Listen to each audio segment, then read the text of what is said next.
Voilà, messieurs, bonjour et bienvenue au Flash sur la RTB. Face aux attaques terroristes dont est victime le Burkina ces derniers temps, le rassemblement patriotique contre la déstabilisation monte au créneau. Hier dimanche, il a organisé une rencontre à la maison du peuple de Ouagadougou pour dire non à ces attaques terroristes et inviter les autorités à plus d'action.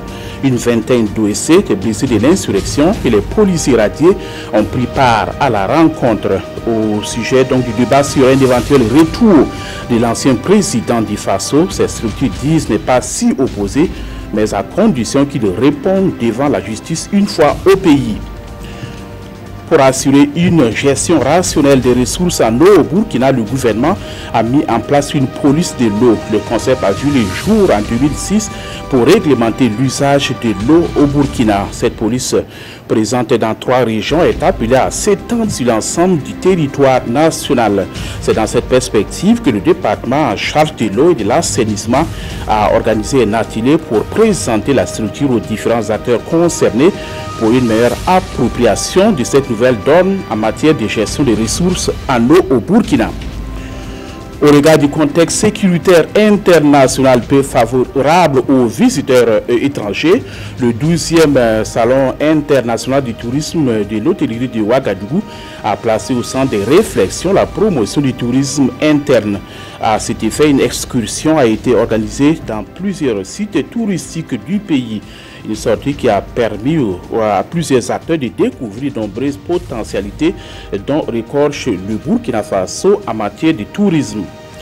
Hors de chez nous, la Côte d'Ivoire, le principal producteur de coton du monde, a fixé le prix minimum des kilos de cacao à 700 francs CFA pour la campagne 2017-2018. Une forte baisse par rapport à l'année dernière. Principale résolution hier dimanche d'un forum de 3 jours destiné aux acteurs de l'industrie du cacao à Abidjan.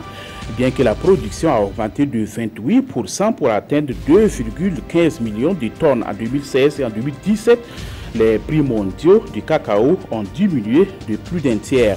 Avant l'annonce de dimanche, le président Alassane Ouattara avait consulté son homologue ghanéen pour harmoniser les prix d'achat de cacao entre les deux pays. L'enquête sur la mort de 2 jeunes femmes à Marseille se poursuit après la revendication du groupe État islamique. Les 2 victimes d'une vingtaine d'années ont été poignardées à mort par un homme d'une trentaine d'années. L'homme a été rapidement abattu par des militaires de l'opération Sentinelle. Le ministre de l'Intérieur s'est rendu sur place hier. Il a été identifié grâce aux empreintes digitales. L'homme était connu des services de police pour des faits de droit commun. Et c'est la fin de ce flash. Merci à vous. Passez une excellente journée en compagnie des programmes de la RTB.